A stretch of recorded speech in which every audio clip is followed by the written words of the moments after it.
ABC Listen. Podcasts, radio, news, music and more.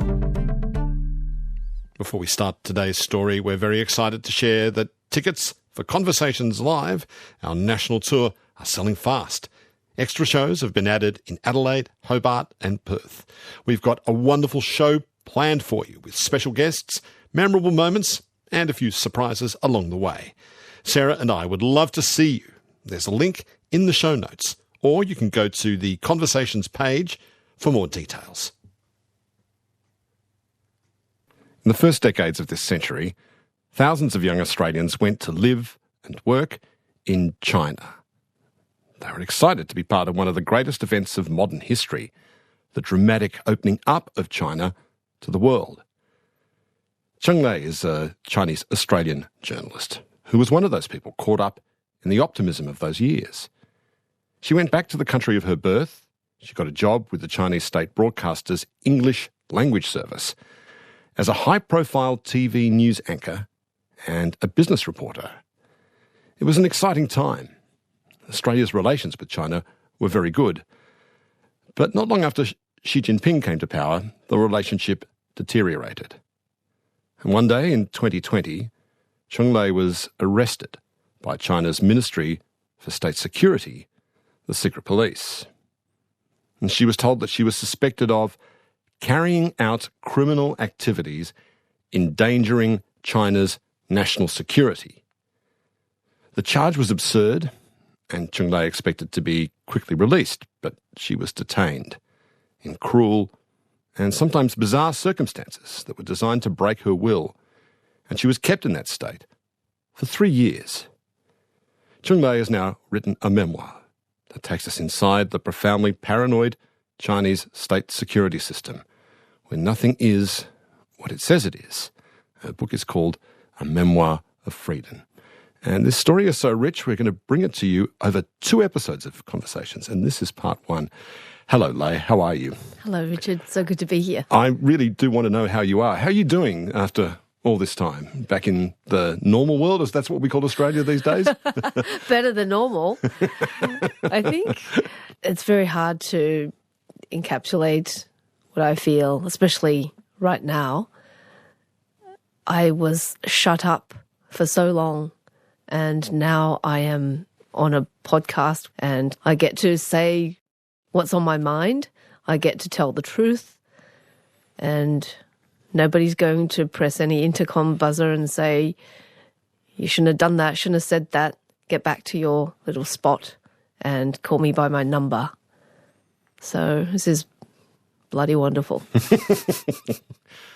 You grew up in the central province of Hunan in China in the 70s and 80s. This is before the big economic boom. Can you paint me a picture of what life was like for you as a little girl in your, what was it, a city or a village? Where were you? I was in Hunan's probably second largest city, Yueyang. It's very historical. It appears in a lot of ancient poems. It's right by the Dongting Lake. And when I was growing up, I didn't know that we lived in impoverished circumstances. I knew that nobody washed much at all in winter, and chicken was something that you had once or twice a year. I had never had bananas. I saw my mum buy some to take to someone in hospital, and I really wanted one. But I had friends, and we played in the dirt, played on anything, really. Just grab a handful of grass, pretend to play house, and play with beetles. China it doesn't have a lot in common with the United States, but one thing it does have in common, I think people who live in those countries sort of see their country as the whole world, and I don't know if they're terribly interested in the world beyond the borders of their great country. Was it like that for you? Were you curious about the outside world beyond China, and what would you know of it at that time? Well, a year after I was born, China started to change significantly with the death of Mao and the resumption of normality, people trying to make better lives for themselves. And that meant people were curious about the outside.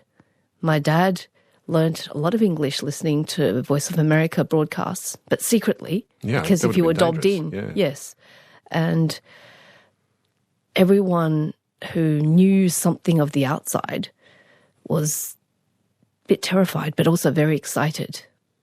And then China started to show Japanese cartoons and drama series, soap operas, as well as Hong Kong kung fu dramas and even American TV dramas. So the early 80s was a time of great promise and hope.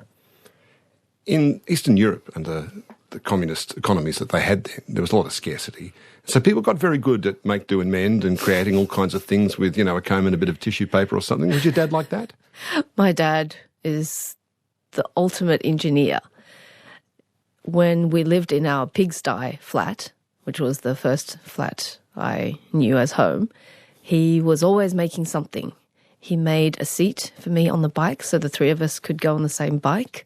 He made a black and white television so we could watch this North Korean drama called Unsung Heroes. And we would listen to a radio that he had made. And he tried to make furniture. He's made dresses and skirts for me. He's amazing. Did you learn something from that, watching him do amazing things with almost nothing? I think the spirit I did. He didn't exactly teach me the engineering basics, but I've always liked cooking and to make things with my hands, craft things. Do you remember the first time you saw foreigners from the Western world in your world? It was a very memorable moment because my life consisted of Chinese faces. And I had never seen a car before. So one day walking home with my friend, I saw a pale blue Russian Lada, because now that I think about it, it was a Lada, not that I knew it at the time, parked there, and then two blonde-haired, tall people got out. They were taking photos, and I tried to show off my English and said, "Let's go home." And of course that caught their attention. So we had a little exchange about what my name was, how old I was.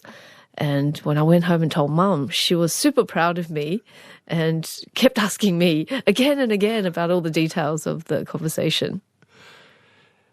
When you were 10, the family, moved by bits and pieces, by stages to Australia. How was it that the family was able to move out of central China to Melbourne? My dad's specialty is metallurgical engineering, and he applied to become a visiting scholar at Monash Uni, and he had a very good professor, mentor, Dr. Frank Lawson, who took him under his wing. So he came into Melbourne in 1984, and Mum and I joined him in 1985. And getting a passport, getting our visas, all that was quite difficult. And getting on the Qantas plane where we didn't know how to eat the food or even go to the toilet. Now thinking back was quite amusing. Was Western airline food, in all honesty, kind of disgusting to someone who'd grown up on good Chinese food all that time? We had never eaten cold meat. We had never seen salad. We had never seen condiments in sachets. What was your idea of Australia, this strange place that was going to be full of kangaroos, before you arrived? What did you think it would be like? I used to read the atlas and turn to the page on Australia, and I knew about the emu and the kangaroo, but nothing prepared me for what real Western country looked like. What was the Chinese word for kangaroo? Rats with pouches. And the other thing that my friend back then in primary school assured me of was that I'd be eating a lot of chicken drumsticks because she had seen on some TV show of, a foreigner tearing into this great leg of chicken. And to us, that was, so luxurious, it was almost comical. Migrants who come to Australia as kids, I found over the years talking to them that they've had two different images of Australia in their head before they arrive. One is that it's going to be like a paradise where you can eat as many chicken drumsticks as you like and everything's available. Yep. The other thing is money in buckets. Money in buckets, that sort of thing, yeah. The other image is that it's some kind of dusty, wake in fright sort of outback landscape, where there's a pub and not much else. What picture did you have in your head? Of course, the paradise one. back then you didn't know much about the outside world, and you just thought of the better life. I had never used a tissue before, so the whole concept of getting a bit of tissue for sneezing was quite different. So after being asked to eat cold meat on your in-flight meal on the way over from China, what do you remember of your arrival in Melbourne? So bright. It was September, so quite a nice spring day in Melbourne. And I tried to speak to my dad still in my Hunan dialect, and he said, "You have to speak Mandarin now." And then his mentor, Dr. Lawson, drove us back and stopped at a milk bar and bought me his favourite confectionery, which is a violet crumble, which is quite interesting because later on I went to work for their arch rival, Cadbury's. So I should have had a crunchy. And the accommodation, what kind of accommodation did you have in those days? We were living at 125 Maria Street in Clayton, and I've actually taken my dad there for a visit recently. It's still there. We shared the flat with a few other overseas students. So we had two rooms, but the furniture was just bits and bobs you picked up off the street, the hard rubbish, or from the op shop. But for me, that was already a huge step up. How close were you and your dad? You're speaking of him really lovingly at the moment. He was my teacher in everything. He's the one who reminded my mum at the dinner table that I needed a bra. He's the one who... Yeah, I know, right? Like my mum should have just gone into science and not had a family. Better for everyone. How were you? Were you go, "Oh, Dad, were you like that?" Or were you pleased that he brought that up? No, I was 11. I didn't know. And my dad, after I got my period, my dad's the one who said, "Oh, this is something you go through," and my mum just didn't know what to say, doesn't know what to do. So you're in Australia in 1989. Yes. And the Tiananmen Square massacre happens. The students are chased out. Some of them are shot down. There's an even wider massacre that takes place in the streets in Beijing around the square. We were glued to the news every day, and Dad would have his friends over. I made signs for the school so that we could all go to the commemoration at Town Hall for the people killed. How distressing was that to see that take place in Beijing? Just awful. I mean, my dad and his friends all had great hopes that the student uprising would lead to real change. But it got shut down so brutally. The Prime Minister at the time, Bob Hawke, became really emotional about it and, in fact, shed tears over the massacre. That was very moving for all of us in Australia to see the Prime Minister of another country crying over our compatriots and then letting us stay as a result. I think that changed Australia, that decision he made there to allow the students and academics who were in Australia at the time to stay. I think so. And I think we're a much better country for having done that too. I hope that sense of compassion and justice remains in our DNA. Did your dad ever talk about the Chinese Communist Party? Did he have much to say about that before and after the massacre? He's always hated the Communist Party. He's suffered, his family has suffered, as millions of others have, at the hands of the Communist Party. So it was actually quite, I think, hurtful for him to see me go to work in China in 2000. He was worried about me. He had a bit of that, maybe other Chinese Australian parents have it too, that we took you out here, why are you going back? But for me, I thought, China's changing. I can see it change. How did he describe the regime? Did he characterise it in any way? He called it an evil cult, and he still calls it an evil cult, in the way they try to shape and shift people's minds, the way they design torture. Once you'd finished high school, what did your parents want you to do and what did you want to do? My mum, as usual, had nothing to say except agree with Dad. But as I pondered whether to do something outside, Asian norms, such as arts, such as journalism, because I'd always liked writing. And out of my 6 subjects for Year 12, English was definitely my favourite. And my dad said, "You're not pretty, you're not blonde. Li Lingqin's never going to retire. Do something employable."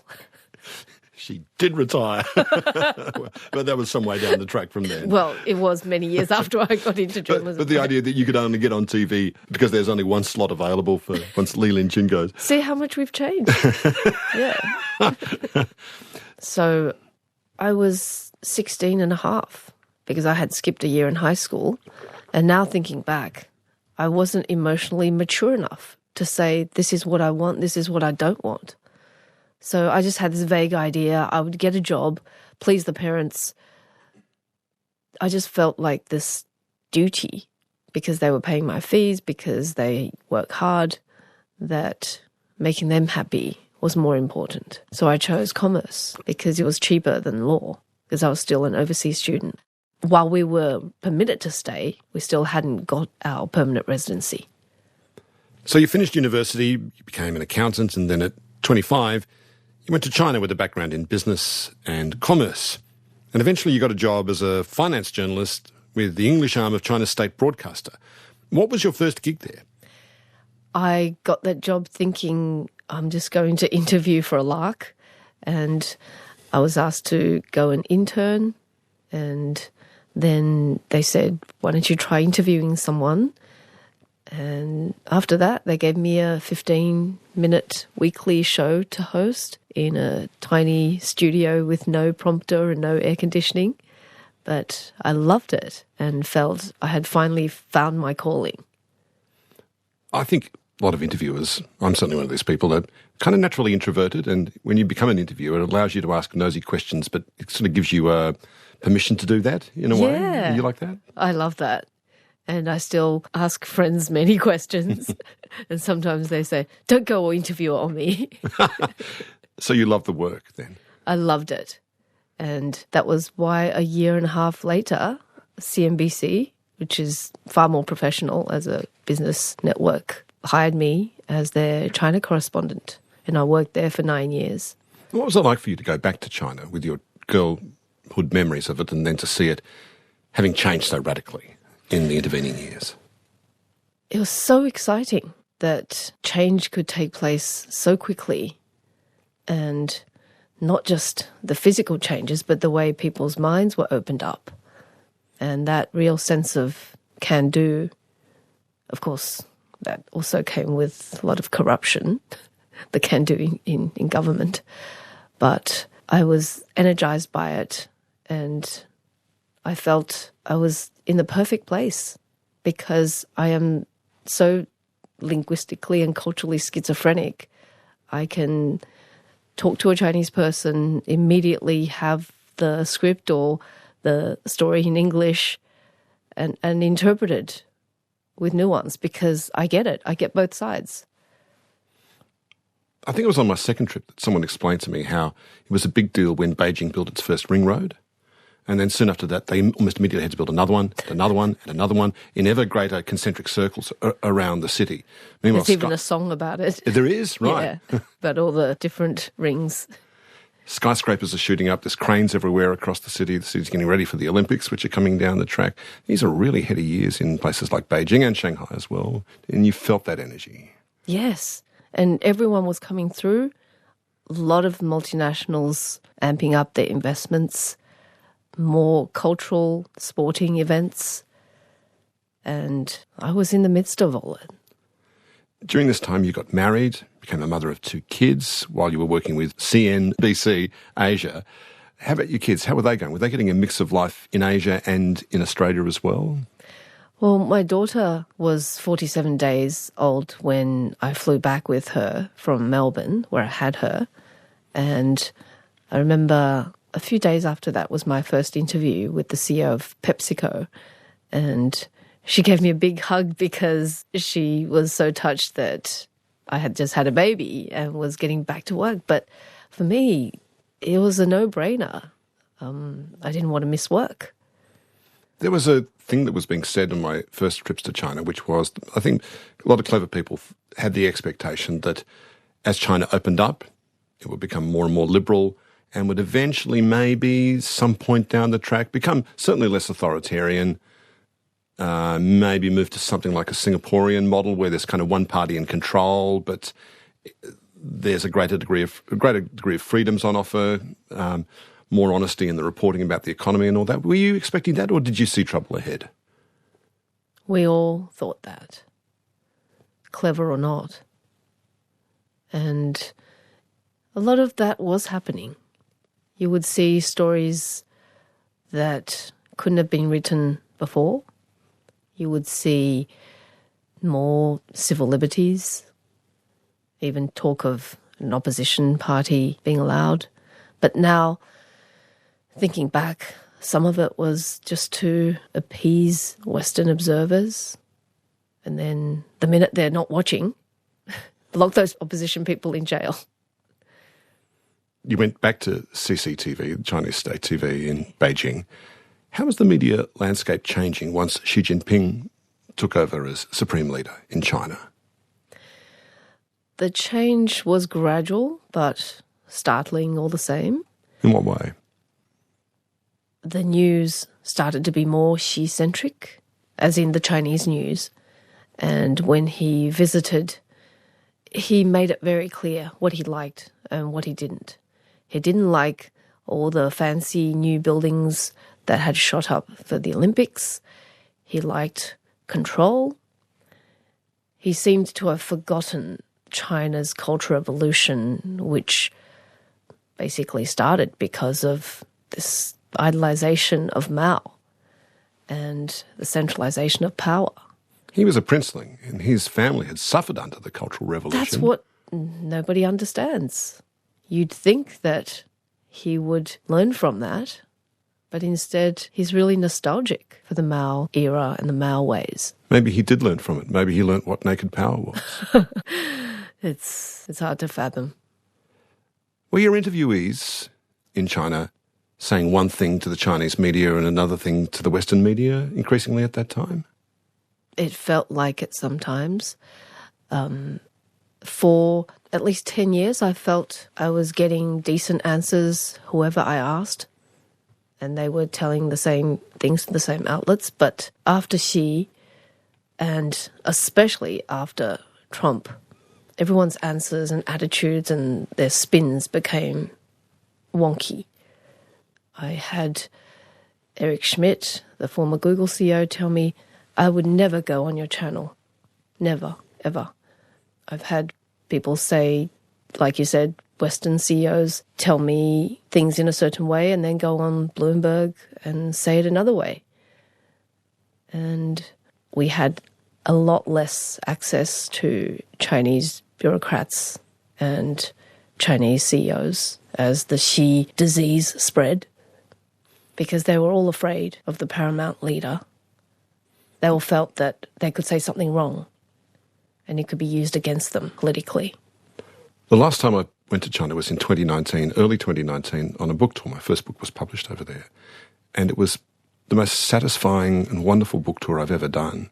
And to meet local authors and to have events with Chinese audiences was just Why was wonderful. it satisfying?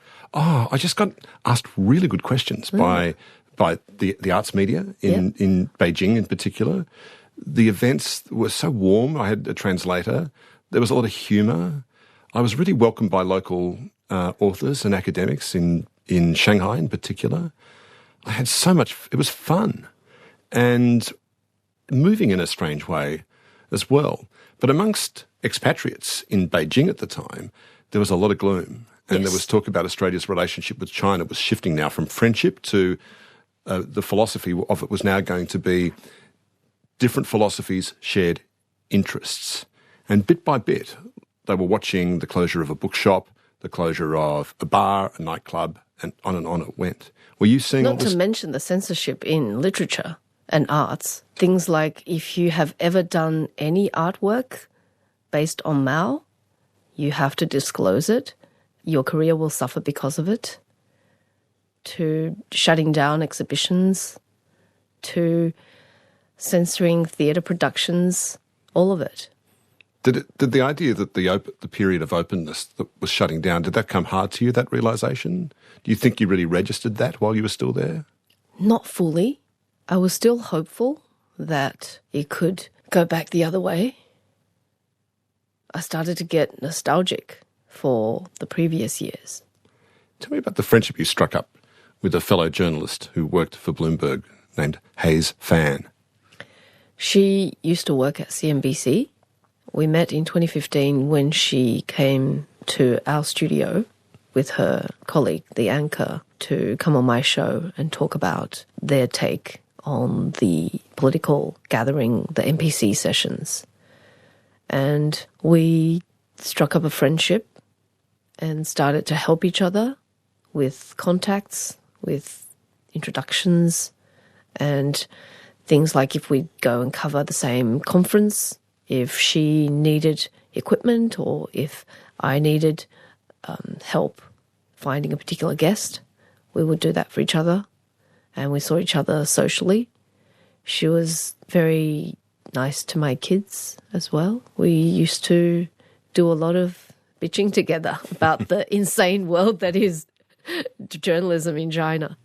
Okay, so we get to 2020 now. And one day in August of 2020, you were called into work for a meeting. What did you think that meeting was going to be about? I thought, my opportunity has come. I've made this pilot for a show about dining and cooking with ambassadors in order to bring the world to our viewers. Sounds like a nice fun show to do, I have to say. And we made the pilot with the Colombian ambassador, so we actually had salsa dancing in the pilot. So I was excited.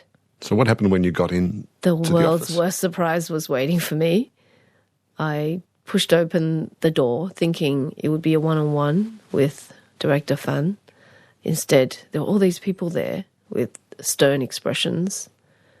And then the next thing, a man stands up with a badge and says, "I'm from the Ministry of State Security, and Cheng Lei, I'm informing you that we're investigating you for supplying state secrets to overseas organisations." What is the Ministry for State Security? It's China's secret police. It's China's Gestapo.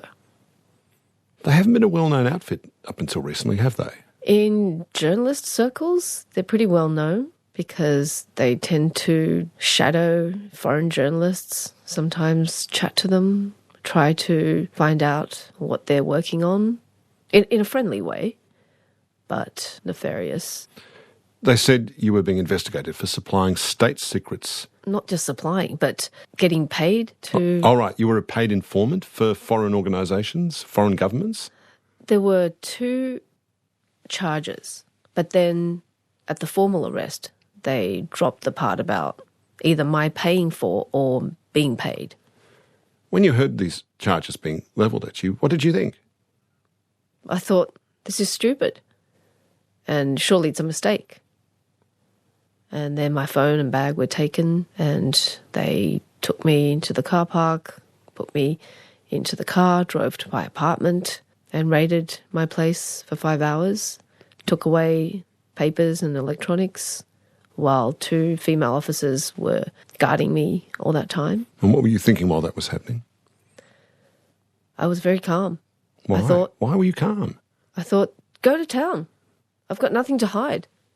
I'll give you anything. I'll give you passwords. I'll give you keys. Ask me any questions. Was part of you thinking this might be a good story? A little bit.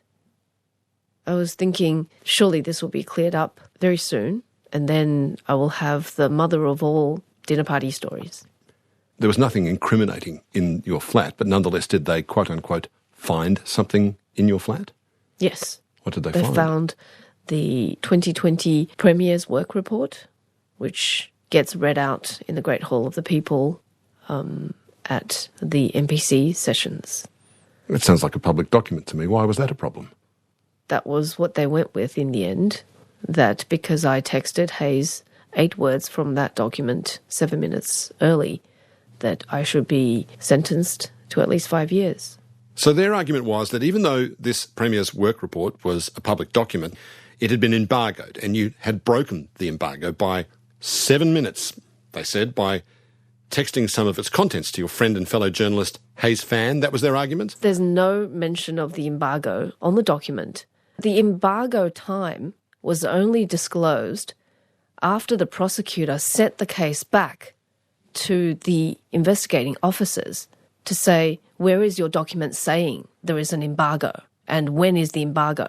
And then produced a document that said this is embargoed until 7:30. But even before I sent the text to Hayes, I asked Jörg Wuttke, the former head of Eurocham, I said, do you want to read it? He said, I've already read it. And then I gave it to another guest to have a look through. Do you know, it seemed to me if they wanted to fit you up, they could have just put a manila folder full of, I don't know, photographs of military installations and said, you're done now with that. Instead, they tried to ping you for a public document that they only retrospectively decided was embargoed afterwards. Which is why the prosecutor, first time he met my defence lawyer, said, this case is a joke. But then the second time he pointed upwards and said, the higher-ups have decided Lei's got to go to jail. So they found this incriminating document. Where did they take you? At the time, I didn't know the location, but during interrogations, they said this is the address, and that's how I knew where I was. It's 47 Dahongmen Nanlu in Fengtai district in Beijing, a large, sprawling compound that has the RSDL facilities and the detention centre. What is the RSDL facility? What does RSDL mean? Residential surveillance at a designated location, which sounds really benign, but it's nothing like that. There's nothing residential about it. It sounds like house arrest, but is it house arrest? When people say that, I usually say a swear word and then no. It's a bare padded cell with a single bed and a stool and 2 guards watching you every minute. They work in 3 shifts, so 3 lots of 2 guards, and they stand very close to you. One sits very close to you, and they watch you do everything. Go to the toilet, sleep, sit there for 13 hours. When you're in that cell, being watched over every moment of around the clock, what can you do? Can you read? Is there anything for you to do in that moment, or do you just have to sit there? It's tailor-made according to how, well, 1, if you're a foreign citizen, 2, if you're cooperating, and 3, if they think they have already got all they want out of you. That is a guilty plea. So if you're a foreigner, if you cooperate, and if you confess, as in plead guilty, even though we are nowhere near prosecution yet, then you'll be given books that the embassy brings you. But then only on a strip feed, because you're sitting there for 13 to 14 hours a day with nothing to do, nothing to look at, nothing to hear, nothing to smell. Well, you do smell the body odour of the guards, but it's just, you're so close. And you're going mad, but then the cell is such that you cannot do harm to yourself or others. You cannot even die. Can you engage the guards in conversation? Towards the end, I could get a few sentences out of them, like very short sentences, but you cannot talk, no.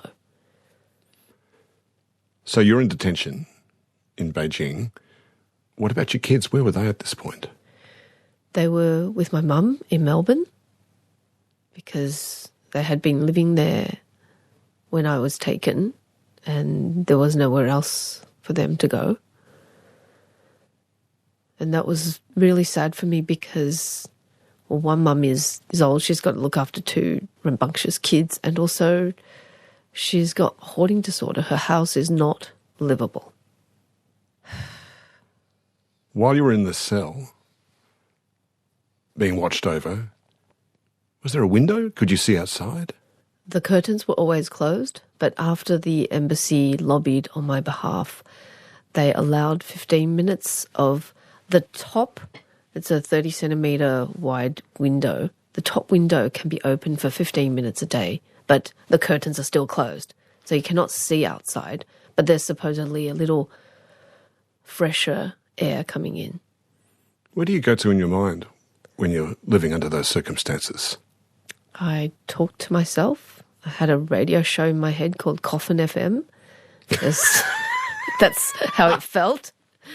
I went through every place that I'd lived in, tried to remember all the addresses, and figured out I had moved 25 times in 45 years, and went through all the interviews I'd ever done, translated long poems, tried to remember all the German, Italian vocab I'd learnt, played every game I could with myself in the head, wrote short stories in my head, and when I could get books, I rationed it so that I would have a new chapter to wake up to every day. It felt like it was word morphine, and with that drip feed, I could go through the day with less pain. But, yeah, crying floods of tears. Without the constant chatter of daily life, email, texts, someone ducking in saying something, parking the car, traffic lights, taking care of this, picking up the shopping and all that, without that interrupting your thinking, were you astonished by how much you could remember of your life? Those 6 months were much harder because I didn't know my fate in terms of reaching a Zen point. So, yes, I could focus, but my mind was also frantic. I didn't know what would happen to my kids, to my apartment, my things, and there was a tiny bit of hope that maybe I'll be let out before the 6 months were up, or something would happen. Someone would do something. I even dreamt that I could see the lawyer. That's a joke, because the law states that, yes, you are allowed to see the lawyer, but then you need to get the Ministry of State Security's permission, and they never give that. So your mind is in this constant state of low-level or high-level stress, in other words. So yeah, you never have the peace of mind where one's memories can probably relax and unfold as they might otherwise do if you were in a Buddhist retreat, for example. Yes. But having said that, I did one day forget how to say autumn in German. And then I thought so hard about it. It came to me in a dream. I dreamt I was reading a magazine and the word Herbst was there. But that sort of thing was much more frequent later on with a bit more serenity. How often were you interrogated in those early days of confinement? The first 2 months, about 20 times. But then it really petered off to 1 or 2 per month. And even then, they were more about administrative issues. Where would this happen?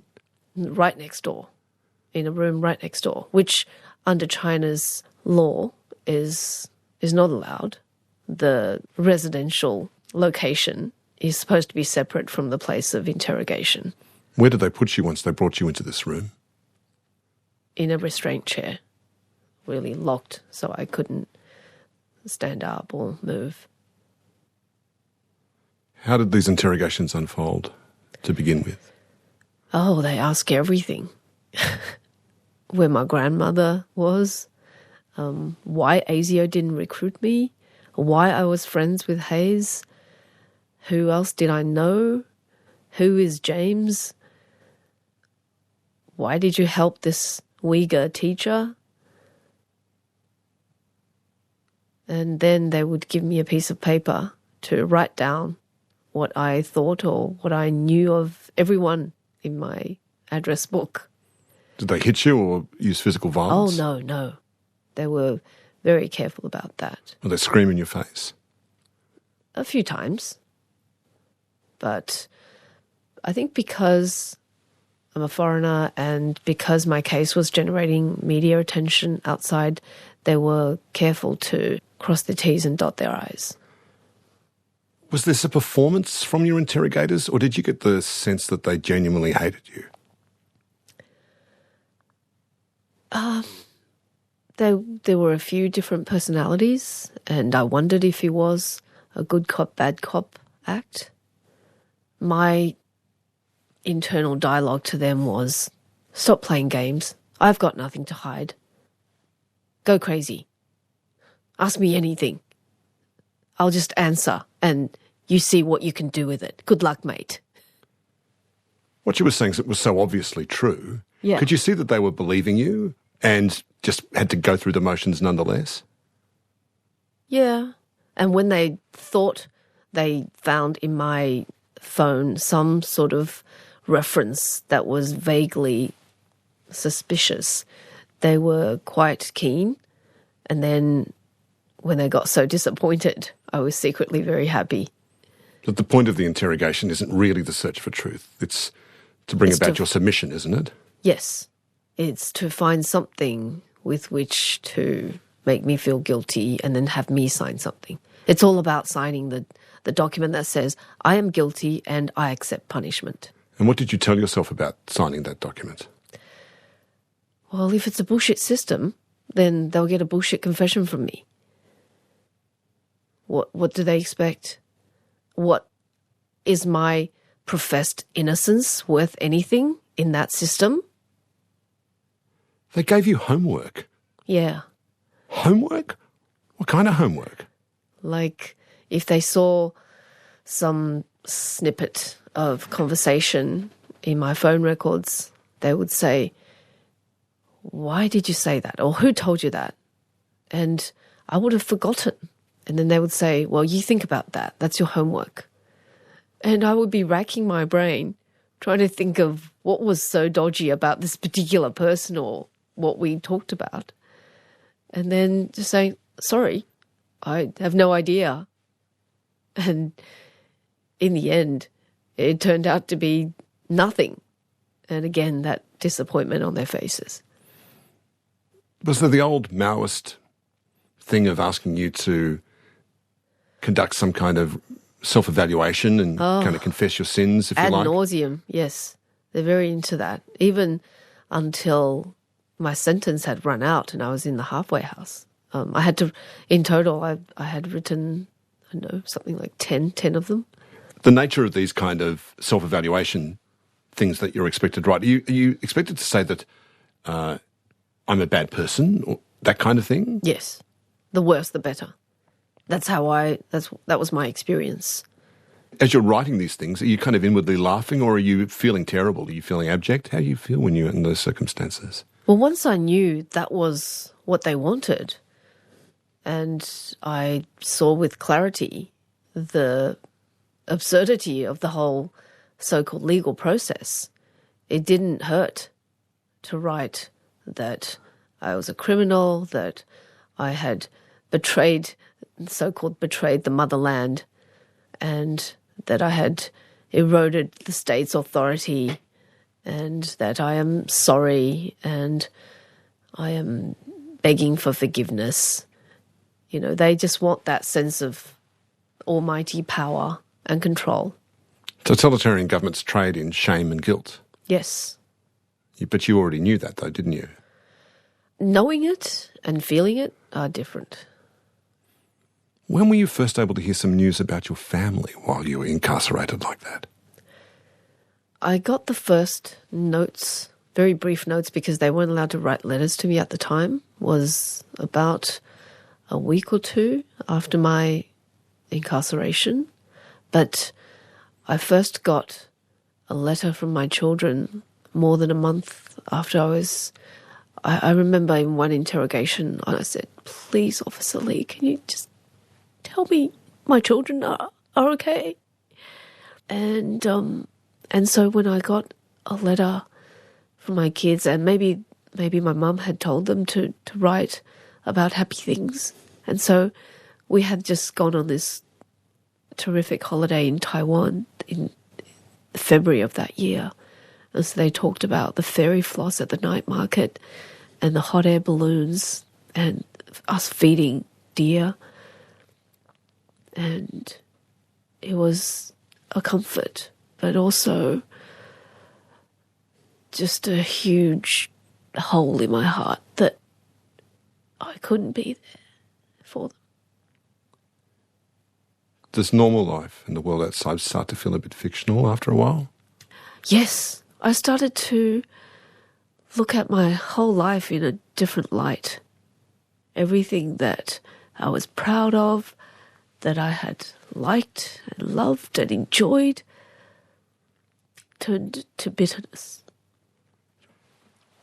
2 weeks after you were detained, you were granted a meeting with officials from the Australian embassy. Now, this is during the COVID outbreak, isn't it? So how were you able to have a meeting with them? It was via video link. And most of the visits, even way after the COVID lockdowns had ended, they were still by video link.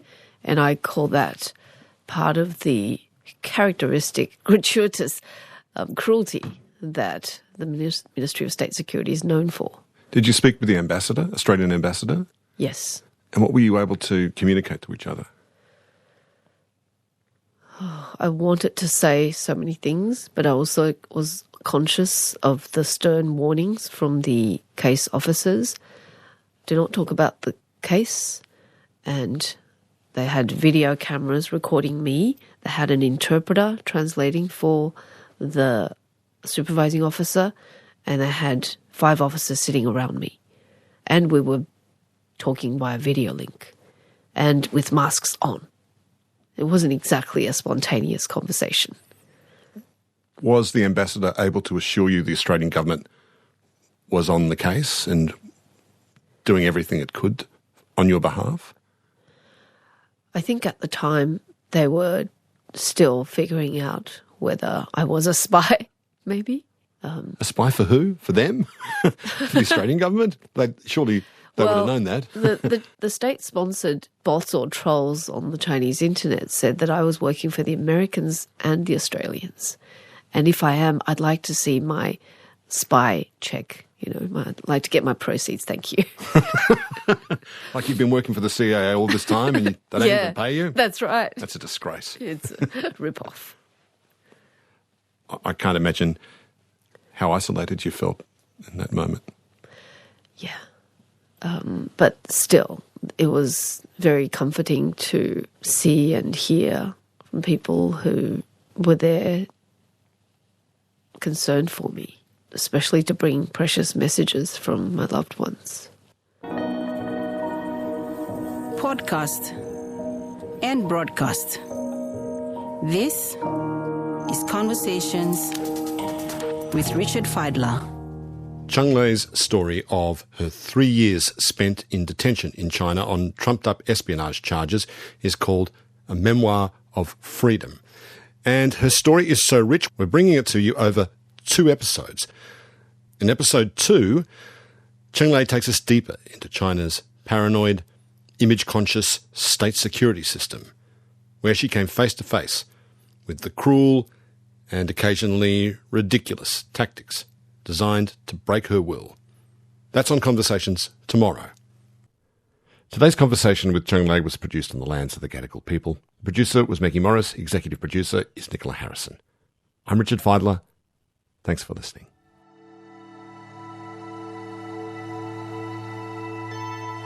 You've been listening to a podcast of Conversations with Richard Fidler. For more Conversations interviews, please go to the website abc.net.au/conversations.